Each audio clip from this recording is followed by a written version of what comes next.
All right, good morning, everybody. My camera is in a weird position.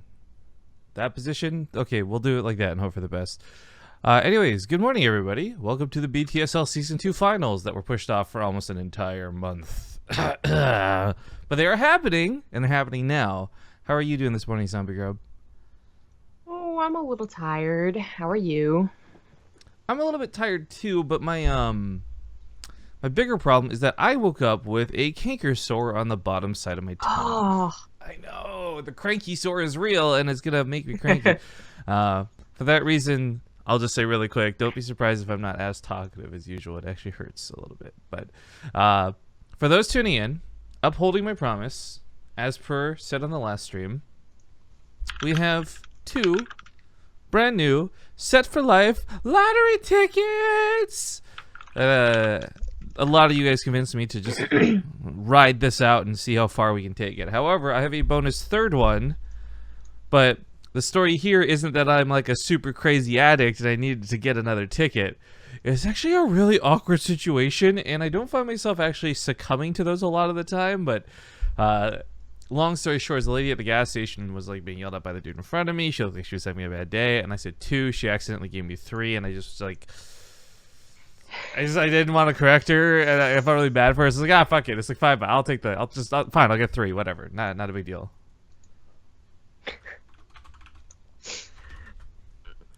well, so, yeah, it that's is. an excuse. Yeah.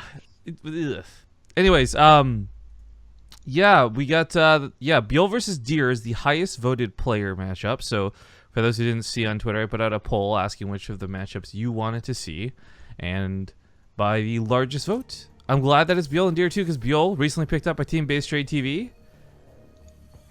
Or team looking for team, I guess you could say. Yeah, exactly. Team looking for team. Let's see him now. Alright. ByuL and Deer. Did you grab them, or are they in a different lobby? I grabbed them. Nice! Maybe if you join this lobby, you would know. Alright, ByuL needs a couple of minutes before he gets going. That's fine, because I wanted to look at this video. I caught, I want to say 80% of Shoutcraft yesterday. I actually ended up coming and going a lot as they were doing it, but I didn't see if they played our ad or not. But Jesse sent it to me, and I'm going to play this, or set up a scene for it at least, because I plan to play this throughout the week. So one sec, guys. Get ready for the Season 3 finals of the Ting Open. Oh, they Live went with at your Corsair voice. headquarters in Fremont, They did? California next Yeah. weekend. Come What? watch the semifinals Oh, on both of Saturday us. and the grand finals Okay, on Sunday. yeah, I figured Entry either is free, so they you use don't have an yours. excuse to miss it. Join us in person or watch live on twitch.tv/BaseTradeTV. That was a nicely thrown together quick little video. I was gonna say, I figured they'd mix us. That's why he had us he had both of us record it, right? I'm just really sad they didn't go with my my monster truck rally version, because I was like, Saturday and Sunday only in the Fremont Tacoma Dome, like just having some fun with it. But anyways, so yeah, the Ting Open still happening, all this good stuff, but this is a totally relevant video to today because the BTSL finals is actually going to be a little bit shorter than normal. Actually, we'll be casting only one of the 2 semifinals. And this is in part due to the fact that we have a sort of secondary micro tournament happening immediately afterwards. Oh, yeah. Let's take TV. For those who have not been keeping up to date with what's going on, to fill you in, Stats won GSL semifinals. Yay! So it's going to be Stats versus Sue in the grand finals, and I wish him the best success. And to be perfectly clear, there's not going to be any punishment for him forfeiting the tournament because we've been planning around this for months now. But with Stats being gone, this now leaves an option or a spot open for the Ting Open live events, meaning any of the 4 players that lost in the round of 8 are now going to be competing in a micro bracket to try and take that spot back and maybe be the ones to fly out to California to win all the monies. That being said, the only person so far... excuse me. Man, talking is tough today. The only person so far who has declined that challenge is Nurchio. He says he's just not feeling like he's able to play today, and I Totally understand. That sucks, but that means 3 players will play a double elimination tournament through Keen, True, and Neeb. Although True's the only one who never actually got back to me, but he also didn't decline the invite either, so I don't know. We'll leave that spot there. Worst case scenario, boom, it's 2 best of 3s with Alive and Neeb, right? Or not Alive, excuse me, Keen and Neeb. Yeah. Although I really wouldn't be upset if Neeb just like ended up, even if it was like a walkover, just got through, because it's a Ting sponsored event. I would really not be any troubled by that. Oh. Well, ready to go? Yep. Bill, Sheer Vestige, first map. I guess I'll queue up intros for later. Kinda didn't think about that. So good. Oh, okay. Well. Oh, who's this? Oritsuru says, good morning from Guy Judge chat. Yo, I love Guy. I haven't seen Guy in like 3 months though. It feels bad. Although he's been streaming like every day. But hello right back at you. And then this fucking donation from, or not donation, reset from 6 Factorial. 18 months says, this is to feed your gambling addiction. There are centers you can call for help, Rifkin. You're not alone. It's put everywhere, man. There's always help available for gambling addicts. Is this like gonna be the new meme that Rifkin is a soap overusing vampire who has a gambling problem? Is this my character now? You know, it's like I used to do, and when I was taking classes for like character design, they do this exercise where you chose 3 random qualities, and then you picked them out of a hat, and then you had to draw like a superhero that had those qualities. That's what that is. Nice. Doesn't use soap correctly. It's a vampire, and is a gambling addict. Kill me. I have to try and draw that and make that interesting. Well, there's the challenge, right? We're in game number 1 of the round of 8 here for the BTSL Season 2 finals. We'll talk more about all the hiccups that have gone through this season so far, but also our good plans for next season too. Spawning in the top left, the blue Protoss replacement for Hero, it's Deer. In the bottom right is the red Zerg. He's team looking for team. Oh my god, it's ByuL. Our boy ByuL had an absolutely fantastic showing that we were blessed to cast firsthand over in the VSL. It's pretty cool. But yeah, so the BTSL ran into some hiccups, and I want to quickly note, while Hero, Byun, and Solar were replaced with, I think it was like Leenock, Deer, and Innovation, it wasn't because we picked the races to match them up. That just lined up really nicely. Those guys actually had the next in line points from playing in the weekly cups to come in and play. So we did do that off of points and not just trying to get some cool names for our tournament. But I mean, it's hard to get cooler names than people who are still here. I was gonna say we're pretty #blessed, right? But yep. Anyways, speaking of blessed, the upcoming season 3 for BTSL is going to be blessed. We're partnering with Matcherino to increase the prize pool even further. So the weekly cups are going to go from $100 payouts to $200 payouts, and the monthly finals is going to go from $400 to $500. This, of course, is going to be the regular, hey guys, redeem a code, $1, here you go, let's build it up. And I would love, obviously, if the prize pools were even bigger than that, but just knowing that the minimum for what we have going forward is going to be double for the weeklies should make this very worthwhile for all the players. Yeah. In fact, we're actually getting dangerously close to Lima League money. Dangerously close. But think about how sick that is. Like, a lot of people talk about Korea and whatever Kespadai, and then they get left with nothing. They've got SSL, GSL, VSL, Lima League, BTSL, really high-paying tournaments. And I think that the Korean scene is looking great, to be honest. It is. I mean, I think we brought it up kind of last time we cast early morning, I guess, with the VSL. And I think I said that like it seems to be doing better than even the foreigner cups. You know, nowadays there's not really any North American cups because, well, that train is kind of come and gone. And then the European cups really aren't that plentiful. I mean, we have Corsair Cup, and then I mean there is still Go for StarCraft. We just don't cast it anymore. No, I mean it's not like they're without tournaments or anything. It's just it feels like with challengers and DreamHack spaced out so much further and sparser than GSLs and VSLs and SSLs. It feels a little bit disparate. The thing is, though, I love you guys tuning in right now. All you crazy motherfuckers who are up at 3 a.m. to watch this cast. It's still the most viewers we get are during European hours. So the passion's there for the audience, at least. Anyways, ByuL goes for some Ling drops, which is going to be a little annoying. He does, of course, have a nice distraction set up at the front. And while Deer might be wishing he could go across the map with that Warp Prism, he's going to have to use Warp Prisms defensively. This wasn't just one Overlord dropping, it's two. Oof, this is kind of brutal, man. ByuL is not backing down. Oh god, if from he these killed Ling. that one pylon before the Dark Shrine finished, this would have been game over, I feel. Well, it doesn't. It still finishes though. It just isn't powered. Well, I guess, but I mean, this is where all the gateways are. Yeah, it's where all the gateways are as well. Yeah, I mean the game already is in a bad state. These Lings aren't being taken care of too quickly, and the wall is about to go down, which means that the flood of Lings is really going to work out. DTs will be able to take care of it as there's no lair eventually, but of course they're not. They don't have blink. They're kind of slow. They're going to be chasing them around for quite a while. Yeah, it's trying to catch him. And on top of all this, credit goes to Deer, fearless, doesn't pull probes or anything until just now. He's been like pretty happily mining through most of this. The stalker position there with the whole position in the mineral walk was actually super sick.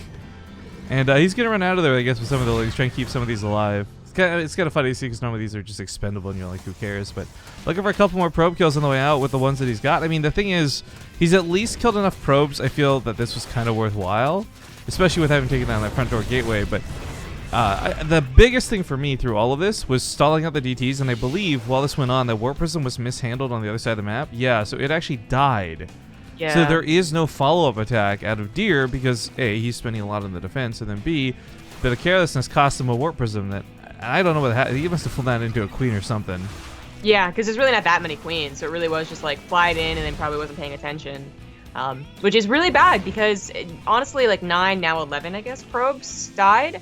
Really isn't that much for like over 30 Lings. Did you say 9/11? Especially back when it was 9. What? Did you say 9/11? Oh, shut up. But you know, like the Warp Prism really, I think, could have easily helped make that up. A DT drops for 1 second, and that's immediately one drone kill, even if you have to skedaddle after, right? Like here, he was probably going to get a couple. Yeah, the Lings can't quite help, but he's not focus firing the drones. But he can micro really well. Oh, God. On these DTs, and he's actually just taking out all the Lings, but still not feeling confident against, I guess, the leftover Banelings. Yeah, I think, especially when those DTs already dipping into the red, he probably was just better off making these into Archons anyways. Pull them away, continue with the harass. For ByuL, the funny thing is, like, the Banelings he was making were actually going to be really, really nice against the DTs, but yeah, 2 Archons, those are a little bit beefier. There's an attack set up on the left side too, and oh dear. Well, oh dear, and also oh dear, because double Warp Prism is going to be really difficult to manage. Double Warp Prism, man. It's actually a kind of a cool move. I think there really wasn't any necessity in getting out Immortals as soon as possible. Once he scouted, there was no follow-up Roach Warren. Oh, he's going to get attack. the Spore Crawler. Yeah, well, there's of course another one, but oh, yeah. that one's Next equally to as screwed. Still. Detection's dead. The lair is done. Overseer's already on the way, but there isn't enough firepower here. There's only like 5 Lings, Queens, and Roaches that died to the Archons in the main base. And I think Gear might just have to snowball off of this. You know, he still doesn't have a lot of gateways, and in fact, he just lost 12 probes to another Ling drop, or a Baneling drop, I think. Oh yeah, on the other side of the map. Yeah. Those the 6-range trigger on that Warp Prism is pretty ridiculous. Watching how close those Archons got, but he couldn't quite finish it. Another Spore Crawler problem here in the natural. I mean, as you mentioned, he does have an Overseer, so it's not like detection's the issue here. But DTs are still dealing a ton of damage, and there's nothing to chase down these damn Warp Prisms. Yeah, all the Queens are dead, and he's not even remaking them too quickly there. So this is just a ton of potential. I guess 2 Queens are still alive, but the creep spread hasn't gone from the main and the natural, and of course the third base is just straight up dead. So this is a very interesting game. I mean, Deer has been on a lower economy, but ByuL hasn't been able to utilize what looks to be a stronger economy. So where does this really end up going? And it's hard to say. The graph is all over the place in terms of income advantage. And Deer, I think, would have the stronger army with the income that he's had, as opposed to ByuL, where of course Zerg wants to mass on these lower tier units. Got another Baneling drop coming in. Super duper important that this has been going on behind it, by the way, because ByuL, without a doubt, has been like kind of losing out to these Warp Prisms in terms of like anything he sends to fight them. However, these Baneling drops on the back end, while maybe not game-changingly devastating, they are enough to keep ByuL in a very competitive spot this game. Yeah, if he wasn't doing any economic damage behind this, if Deer had another 23 probes, he'd be on 3 bases, he'd be on 60 workers, you know? So this is actually a pretty big deal. Not using it yet, but probably waiting Oh, to see when God. the army moves out. The army's here on his front doorsteps, and his army is not prepared to meet it, so it's going to go right up into his natural. The Overlord drop still isn't going in, but even by that time, Oh, the drone can he transfer. take care of the actual army? Force fields, Immortals, and Archon here. It's a really decent composition. Yeah, I keep trying to keep an eye on this to see what it can get done. But, well, Baneling splashing probes is always going to be cool.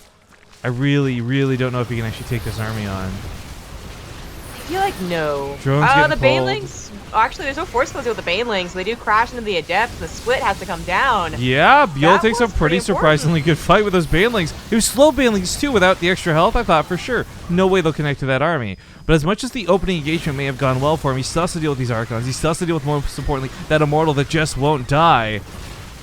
Yeah, right. It's really living up to its name here. The Immortals are going to be microed now with this Warp Prism. Yeah, Of course, the drone- still a second Warp Prism. I think Deer's comp just works out. Yeah, if the drones getting pulled if they got on top of the Immortals actually could have worked out really well here. That Overlord never went in for round 2, and GG. What a weird little game. Our poor boy, our poor baby boy. Okay, we're going to coddle him now. Don't coddle the boy, Rifkin. All right, well, it is going to be... Well, we're coddling a little bit here because it is his map pick coming up next. So True just messaged me confirming that he is going to be playing today, so that's good. True going to be one of the potential replacements for stats. That's weird. Probably read it yesterday and then forgot to respond because it's definitely 6 a.m. Why else would you be awake? Yeah. What time did we set that for? 2 hours and 45 minutes from now.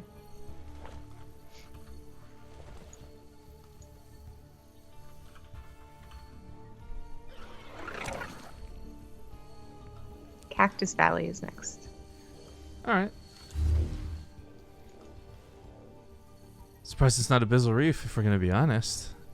Also, while we are live, if you guys have not seen it, you've already missed out on a lot of it. And most importantly, the hilarious shit show that it has been. Scarlett's doing her cooking stream for the Maturino reward. She's cooking with... I thought she was going to be cooking with Seed, but I guess it's just like most of the members of the BaseTradeTV / quote-unquote on fire house. Today it's on fire though because Scarlett keeps leaving the oven or the stove on, and everyone's afraid she's gonna burn the house down. So today it is truly house on fire. Almost, yeah.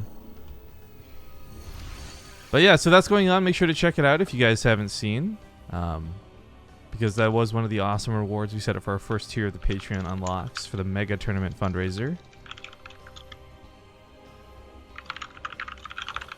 I'm like really heartbroken too in that game, by the way, and not necessarily because ByuL lost that, but it's just I thought that he did a lot of really great moves. It didn't feel like he didn't have enough army at home, but sometimes Protoss units are, I'm not even gonna say broken, but just like they are designed better in for some of these engagements, for some of these fights, and it's really cool watching players use and abuse them. But I will continue to roll my eyes at that 6-range Warp Prism that can't be shooed away. Well, that was a game that really highlighted why, like, you know, if someone is going to try and appeal to Blizzard and use, like, anecdotal evidence, I think that would be a game that you bring in, because otherwise the DT just don't do as much.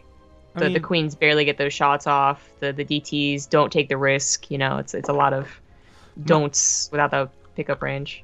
My issue is so much less about the pickup range, though, and it's just more about like you could have a War Prism could pick up from 100 yards away, as long as you had a way that could reliably get rid of it at some point. And I feel like the whole shields things, I'm not a fan of. Being able to just sit there and regenerate, like Medivacs can't heal, Overlords they heal very, very, very slowly. Like the War Prism is the only thing that kind of self repairs that quickly, and with a 6 range combination, might be a little bit much.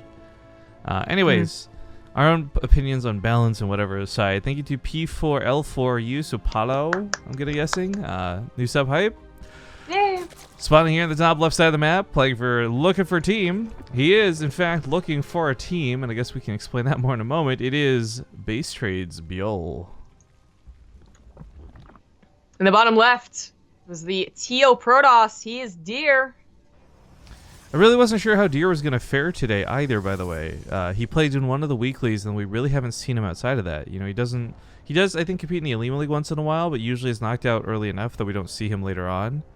And joined the popularity, I guess, of the streaming team yet. I know he does have a stream, and he streamed like once or twice. But anyways, point is, I really wasn't sure what kind of shape Gear was going to be in, and for me, that game was actually kind of impressive in a couple of ways. I really nerded out over the double warp prisms, as broken as they are. Respect them for what they are because they're here and we can't do anything about it. But the double warp prism move was really cool, combined with the fact that he kept his cool during ByuL's really aggressive attack. Yeah. Keeping your cool is probably the most important part about that game. Otherwise, you lose more probes in a panic, or you just don't think about how to counterattack. I feel like as soon as he saw the Lings come in and more Lings flooding, he was like, okay, I'll just hold as best my ability, and I'm going to make sure to do a lot of damage with the counterattack. And I didn't expect that to be 2 Warp Prisms. Maybe neither did he until he had this, genius idea. But at the very least, that 1 Warp Prism having to be remade because he already lost the first one. But anyways, that was a way back into the game, just like Medivacs are way back into the game. Just like the Baneling drops could have been a way back into the game for ByuL after he lost that 3rd base, but he never used it. And honestly, even if he had, the army had already been set up, so it was like questionable if that would have really even helped that much. The army was just, it was just better. ByuL didn't get that increased economy for long enough to get the increased production to get the better, rather bigger army. Yeah, it's kind of crazy too. You consider how the fight went. Like you could see the thought process of what ByuL wanted to do, and what was amazing and depressing at the same time to see not work was having those slow banelings connect to the core of Gear's army, get those good hits, and still not be enough. Because I'm sure people out there are like, what if those 4 banelings that didn't drop were back at home, or what if he was dropping overlords back at home? Like the thing is, ByuL took the best engagement possible, and I think it was just everything leading up to that point and not actually the final battle that mattered the most. Yeah. This Ling has a free ride into the main base. It's like going to Germany for college. Hey! Unfortunately, there's not a lot really to scout here. There's not a lack of information. You see the appropriate amount of pylons as well as the resonating glaives, what we assume is resonating glaives researching. There's no abnormal amount of gateways. It was a good scout to confirm that nothing weird is going on, but that's kind of, you wish you could catch something like that so you could prepare for it. Oh, it's going to be elevating some Lings again. I'm having the weirdest, reversal where after casting VSL 2 days in a row and then nothing else until now, I keep thinking don't click on the screen. You know what, I was worried I'd have that problem, but I think the sleep depravity just ended up overruling muscle memory. Okay, well, there's a lot of Lings once again, so yeah, ByuL. Well, there's a decent attack too on this side. Several adepts walking on in. I mean, these Lings could actually easily kill this one adept. I feel had they been on top of it early enough. Just some awkward hold position. But I think he's more worried about defending it back at home, and I think this is a bigger priority. As much as he might get a couple of probe kills, and that'd be nice, last thing he would do is bleed out 14 drones really quick to a couple of adepts. Yeah, it goes back to droning, and he has +1 melee on the way. His Lings will be more effective later. He's also getting Overlord speed for that easy access to scouting, but also I think just to continue this harassment. Because that War Prism isn't going to go down anytime, or the Overlord rather isn't going to go down anytime soon. War Prism is on the way. I would actually really hope to see more Baneling drops too. I thought that those were surprisingly effective that last game. Part of it may just be though for ByuL, I'm wondering how much he's going to rely on this for the early game, sticking with Baneling, sticking with this. I mean, if you guys didn't see Shoutcraft, I'm not going to do too many spoilers, but this one game I do need to reference. I think was it Dark that rolled into all the Colossus with those Banelings? Oh yeah, the one that everyone highlighted. Yeah, I ended up on top clip of Reddit too. Was that Gear? Maybe. No, that's not that it was Gear. I think it was Dark or something. But the point is the style, right? ByuL's also going for lots and lots of Banelings, and I've got no problem with that. But watching him play versus Hero and play kind of differently than what he's playing here, I'm wondering what's really prompted him to play this style versus Gear specifically. It was Sue. It was Sue, okay. It's one of the 2 great Zergs. I have 50-50 to remember who. But anyways, this goes back to that point where it almost feels like maybe he saw that clip and this is now the style he wants to try and pull off, or maybe that's just something all the Zergs have been practicing in the back end of it. But yeah, not quite looking the same. So I didn't actually watch that game. I just saw the highlight when I woke up, and I don't know what happened in that game to get to that point, but I'm kind of confused why it was like a really big deal to see a lot of banelings. I think it's just that you see a lot of banelings versus force fields and Colossus, and you think like, okay, these things are built to stop banelings. I guess maybe, yeah, it was the end result more than how it got there that was a surprise, but yeah, anyways, I'm sure it was an interesting game, just because it's more like the Protoss went for Colossus, which I don't think Gear is going to do, so I guess to kind of bring it back to this game, like, people were actually discussing it on, like, on the highlight, video itself, that Colossus really aren't that well used against Zergs, no matter what composition they're going for, really, but even if they're going for Ling Banling, there's not enough. There's not enough force fields.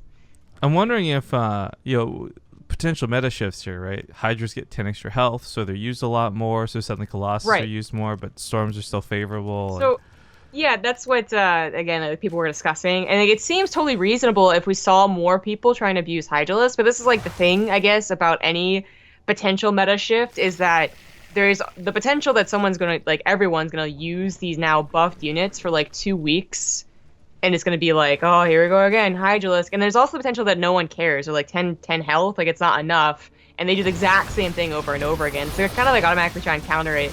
The Colossus. That's a really good surround with those Lings. Catches all the sentries, and with the sentries not being able to stop the rest of the army, the Immortals go down too, and Deer just lost like a critically important portion of his army. I mean, this wasn't like catching a couple of Adepts and saying, okay, I'll warp in new ones. I mean, Immortals are difficult to replace.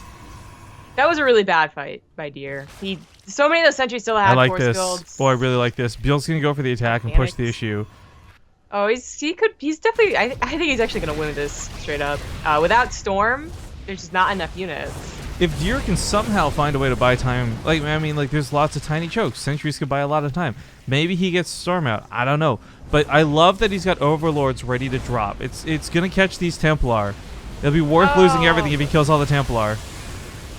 Last Banling is an amazing hit, so there's gonna be like one Storm at most to deal with. So now it's not even about buying time. Deer's just, I think, gonna die to this. His saving grace really was that if he had been able to get enough storms at this choke, Deer wouldn't have a chance. Or, excuse me, ByuL wouldn't have had a chance, but GG's, ByuL ties it up 1-1. Not as cool of a game as the first one. That's just kind of weird. Deer walked into Banelings. It's like, oh boy. Well, it's not like he walks into Banelings. He walks into like a surround of Lings and whatever, but yeah, that maybe it had a lot to do with the map. Maybe Cactus Valley, the wide open, just Zerg favoredness that it is. Either way, folks, we're getting into our first commercial break of the day. Damn, Artanis is loud. Let's leave that screen. First commercial break of the day. 2 minutes, and we'll be back with Game 3. Sit tight, and we'll see you soon. All right, folks, we're getting into game number 3. Things are tied up now 1-1. Someone's asking, what's the prize pool for today? Well, it is the season final, so we got $400 up for grabs. $200 for first place, $100 for second, and $50 for third and fourth. This prize pool, I would like to note, is made possible thanks to the sponsorship of Twitch. And we have the Corsair logo up here. You know, they are our other sponsor. It's Twitch who makes the BTSL happen, just to make that perfectly clear. Very proud to be sponsored by Twitch this year, and hopefully that will do good enough. They'll consider sponsoring us again next year, but for now, either way, awesome StarCraft content that you guys can't be sad to have. Again, thanks to Twitch. Spawning here in the bottom left on Team Looking for Team. Again, cool stuff made possible thanks to kind of Twitch, but more so you guys, the subscribers. It is our currently BaseTradeTV sponsored Team Looking for Team's ByuL. In the bottom right is the red Protoss. He is Deer. And I don't think he's on a team. I don't think so either. Just by the way, too, for those who have not been keeping up to date with this, I said we talk about this later, so while the openings happen, we are on currently a 3-month contract with ByuL. 3 months of us paying him, and again, the money for this is coming out of the sub box, so thank you guys so much. Those of you who subscribe to the channel, if you didn't, we wouldn't have even had this be an option. And I'm not saying, oh, please sub now, or we can't afford to keep ByuL on board. But thanks to you guys doing this, we're able to make this happen, which is a really cool, fun experiment for myself and Zombie Grub. We've both always really wanted to support a Korean player directly in this way. So this year, like, is kind of like a shotgun of, like, the last 3 years finally coming to fruition. We got the BaseTradeTV Korea House with No Regret and Scarlet and everybody. We got ByuL on, like, a pseudo team with us. By the way, with this team, we do want to help him find a better / proper team. And, of course, we got all these weekly tournaments going on. And again, thank you guys so much for helping us. Those who've been around for, like, more than, specifically the last year, you've seen some of the trials and tribulations and tough stuff that we've had to go through. It's really cool that we can make so much cool stuff happen in 2017. It's the coolest year by far. Yeah. And also on that side note, as ByuL does move across the map, I'll wrap this up. We're not looking for any sort of return on our investment. I don't care if Artosis and Tasteless give us credit or not on GSL. As long as people are aware ByuL is actively looking for a team and like that's properly conveyed. Because it is team looking for team. That's all I care about at the end of the day. We've already had 2 teams reach out to us regarding the potential picking up ByuL later, but that's another story for another time. I think our just mention, like the hype that was driven from us picking him up, seemed to drive enough traffic already. Yeah. Pretty cool. Stargate is on the way, something that ByuL very easily scouted. This is in the front. And not too surprising. I really thought coming up around the sides of the map, I mean, he did make a couple of extra lings. We'd see a little bit more than just this awkward scout, but just enough for a scout and takes the 3rd base. It's not like ByuL is bad at the macro game. I think I really liked his early game aggression. It didn't work in game 1. It worked in game 2. Like, yeah. Excuse me. The Oracle's gonna come out here and probably just provide, easy scouting for that 3rd base. I say get the Twilight Council. Well, see what he does with that. ByuL gonna start as +1. Of course, the Spore Color's already on the way. Doesn't take any excess damage from the Oracles because there are 2 now. Sometimes you see, of course, the pair up with a lot of Adepts, and the gateways are finishing.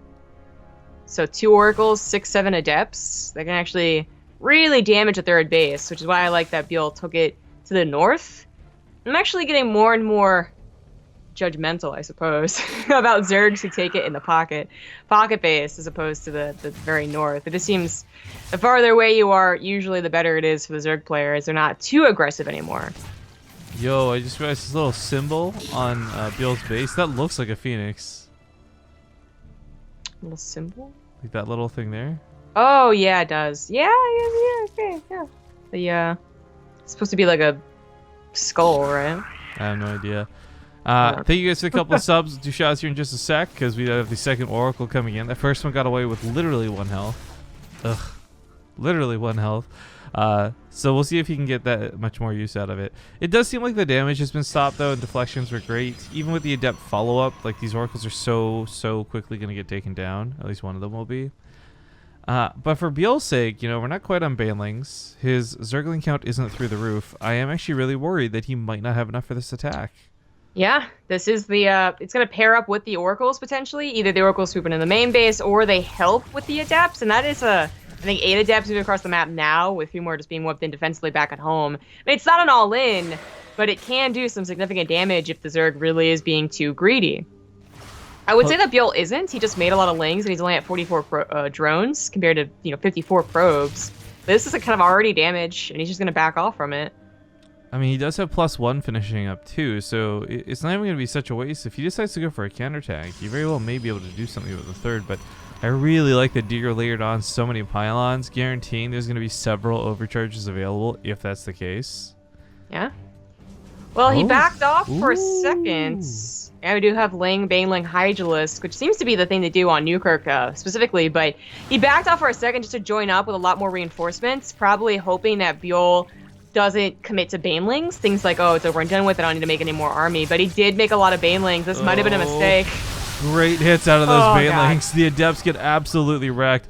I think one single Adept makes it to the main. Damn, that was not effective. I mean, he put a lot of emphasis on those Adept warp-ins, and, initially, as a defensive, eventual part of, like, a very big army, that was fine, but to lose them all in one fell swoop is kind of scary. His gateways aren't going down at his 4th base, so the SimCity really is just the pylons, which is a blessing and a curse a lot of the time, depending on how you use them, but it is a little scary, like, if there's enough Banelings or there's enough Ravagers, so this game there are no Ravagers, And those pylons really don't last very long. Well, there goes their destruction. the third base aside from a moment, he did just warp in some adepts, and he's coming across the map with them. I fear that ByuL may have taken too much across the map. I won't have enough to defend right now. Hydra's around the way, and we did kind of discuss this. Hydra's will confirm take 1 extra shot from the adepts to die with that 10 extra health, but yeah, I don't know. We'll see if the queens can maybe just do the job of holding for now. He is targeting down the drones specifically, so ByuL would have been better off pulling all of them, but 8 drones dead from someone who was not exactly sitting on 90. That kind of sucks. 10 drones total, excuse me. Really, ByuL's had a very low drone count this entire game. I mean, it shows in the income graph too. Deer has been winning for some time.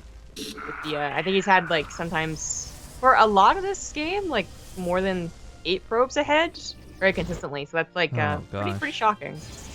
Well, speaking of shocking, Cyanic Storm's finishing up here just as we speak, and well, in the previous game, you know, those Templars were hit with the banelings. They didn't have a chance to even get those storms down. I think they'd be pretty well protected. There's a considerable amount of sentries out. Or, no, there's only 3. I take that back. I thought there was way more than that. Anyways, charge lots should be able to deal with the Hydralisks. Sentries, force fields here and there, but oh, okay. Burns one of the storms, loses one of the Templar. Well, this is... it's already going pretty well. Oh, the Hydra's on top of the Immortals. Expecting the army. They're on top of the Immortals, on top of the High Templars.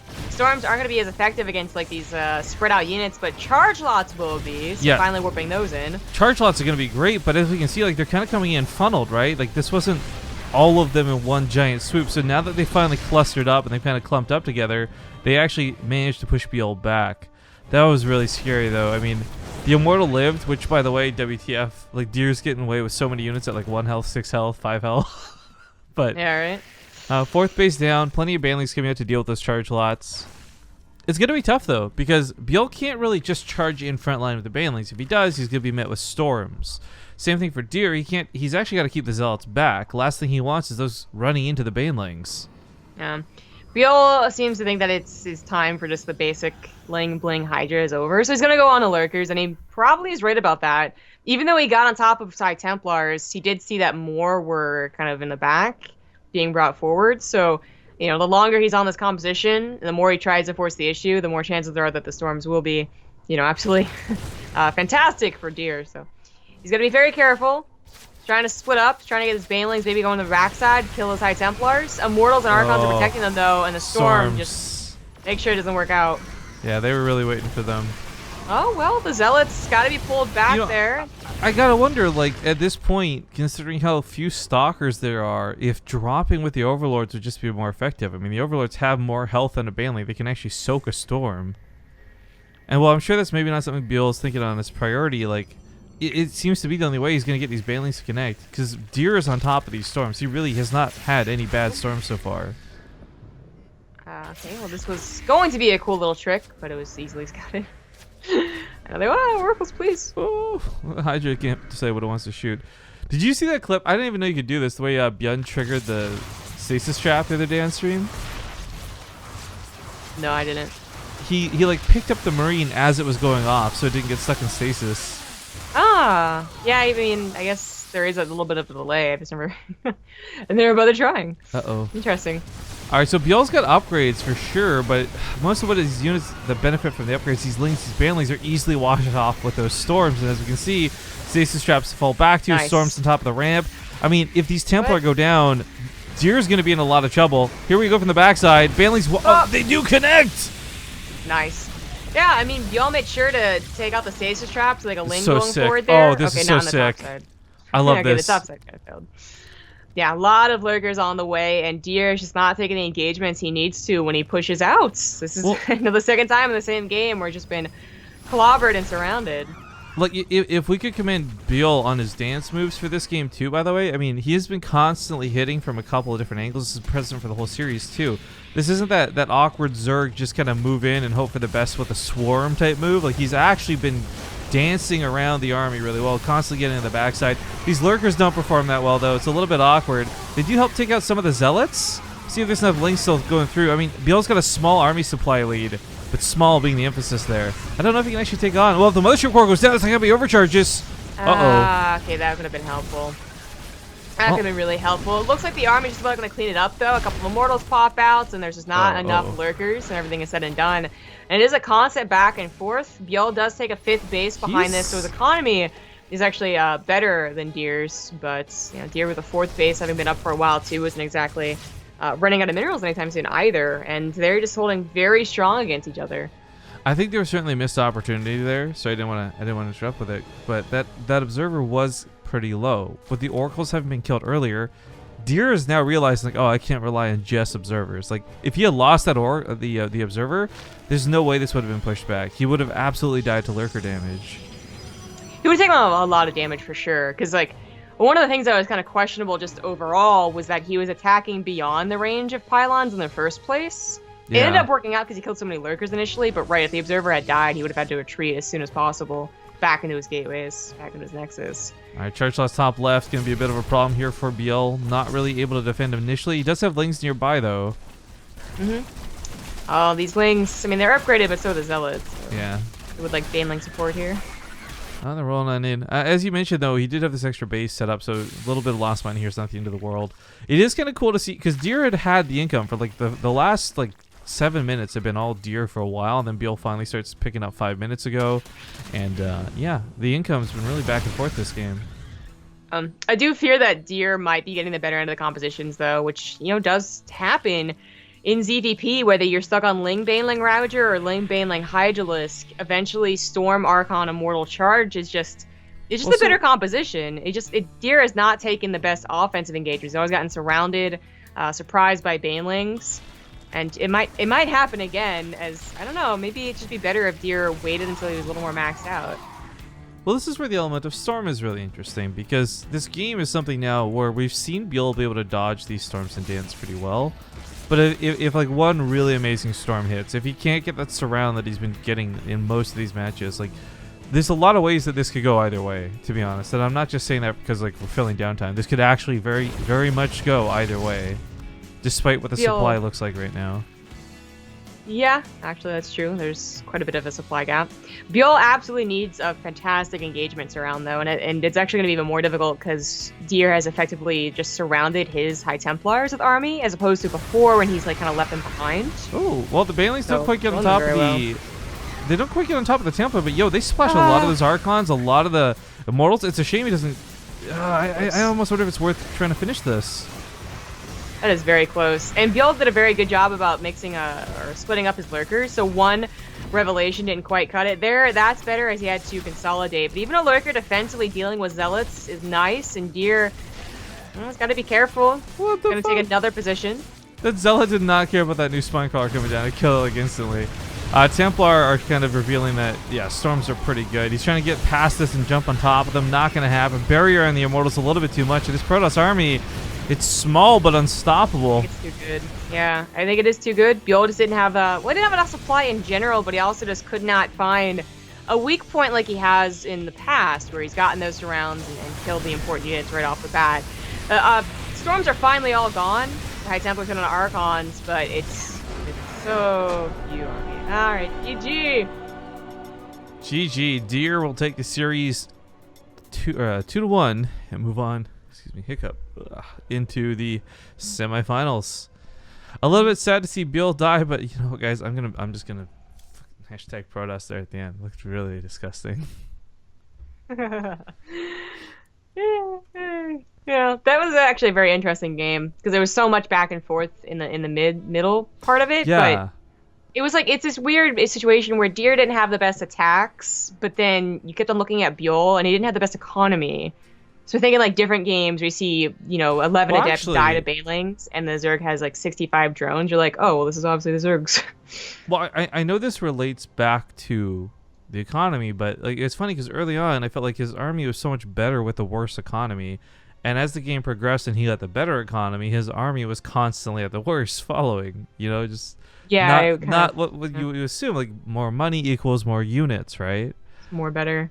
Not for Zerg. Mo money's mo problems in ByuL's case, I guess. Yeah. All right. Are there any semifinals ready to go?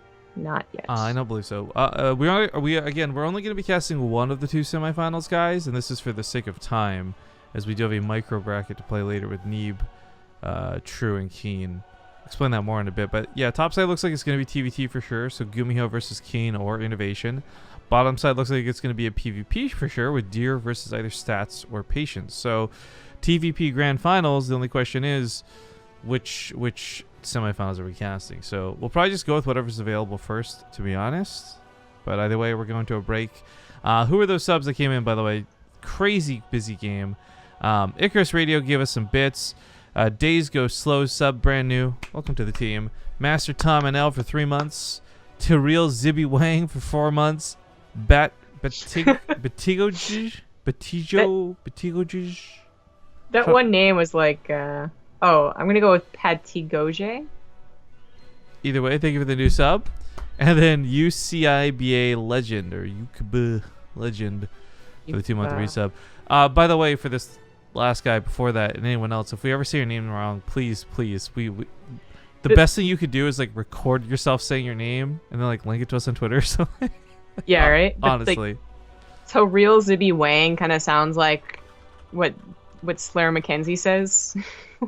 Like, Willy Wang Wang Wazzle. Oh yeah, Willy Wang, yeah, exactly. Real Zibby Wang. Hey. Turns out, wow, that combination of words is like the worst pain to say. Oh. I cannot be Slurms McKenzie today. It's unfortunate. All right, well, guys, we're going to go to a commercial break. Hopefully by the time we're back, we'll know who's available. If not, I have some scratch and win lottery tickets you can watch us save esports with. So see you guys soon.